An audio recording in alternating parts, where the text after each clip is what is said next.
Dresden Shumaker writes the blog Creating Motherhood.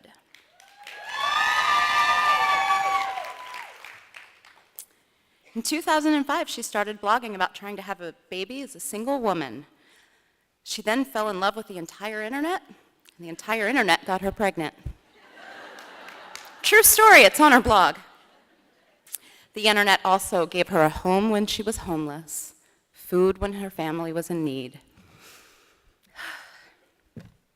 and strength to navigate through the choppiest water she has ever known. We aren't supposed to cry. Join me in welcoming Dresden as she reads Welfare Queen.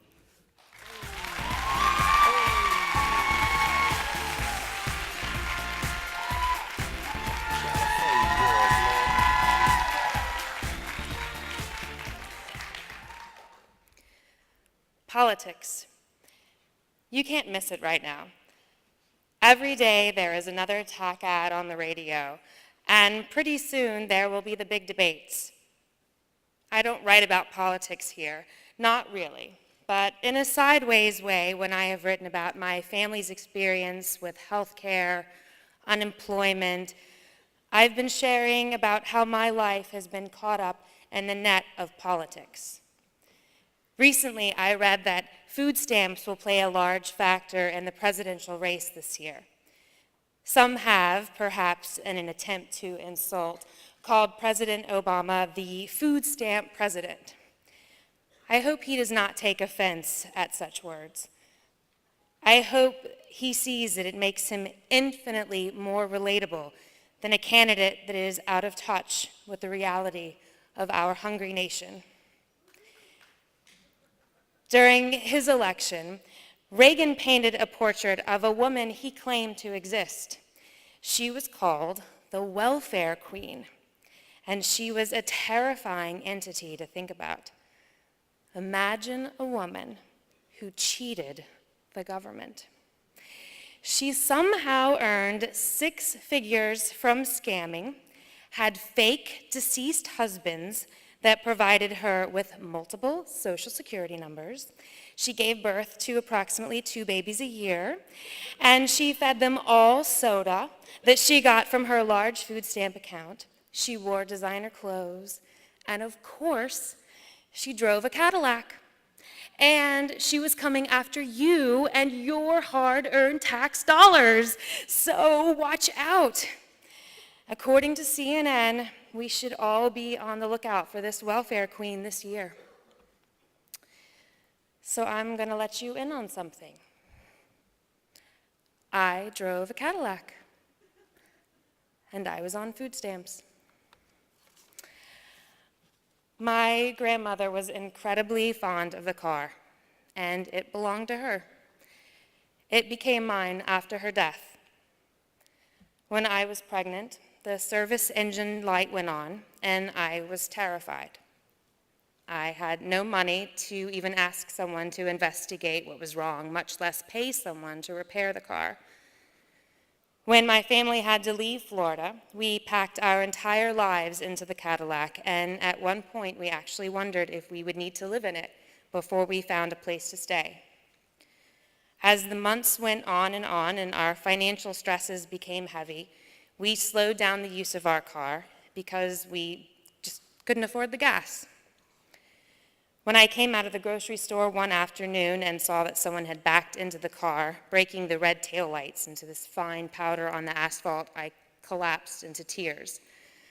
Of course, no note was left on the window. No one had witnessed it happening. All we could afford to do was purchase red tape from an auto store and tape recreate the shape of the light. More things on the car began to beg for attention. The air conditioning stopped working. So we just rolled down the windows. The heat stopped working. We put on extra clothes and we tried to force in heat from the engine. Driving in the rain was horrible without defrost. And then suddenly the rear windows could no longer be lowered. But we were lucky. Seriously, we had a car. We had the ability to go to the grocery store and use our food stamps and purchase food.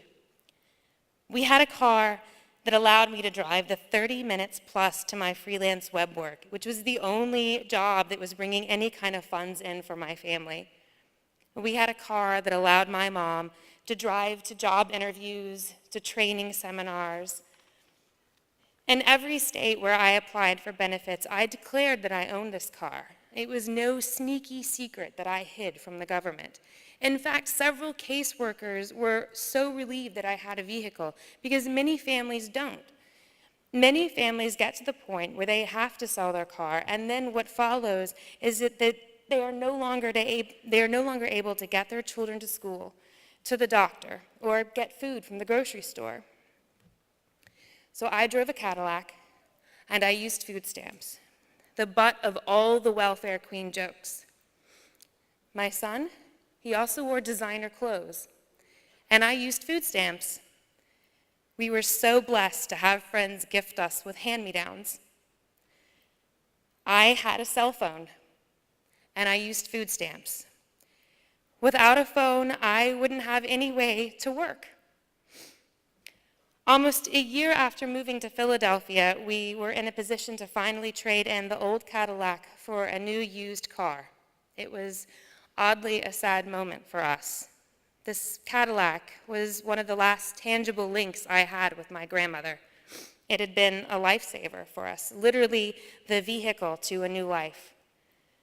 There is this anger out there that people on food stamps should not have things, and certainly not good things, and oh my goodness, not a Cadillac.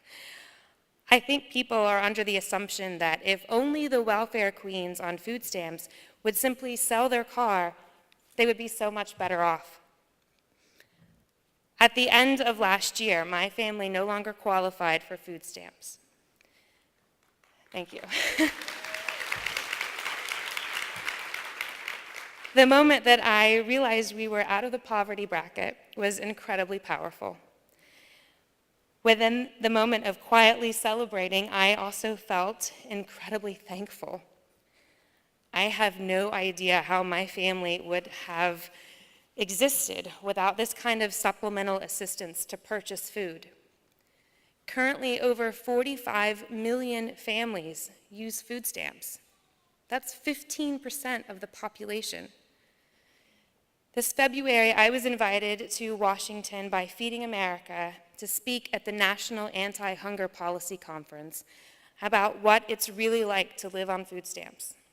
Me, speaking at a policy conference. All because I blogged about one of the worst moments of my life, and I survived it. Thank you.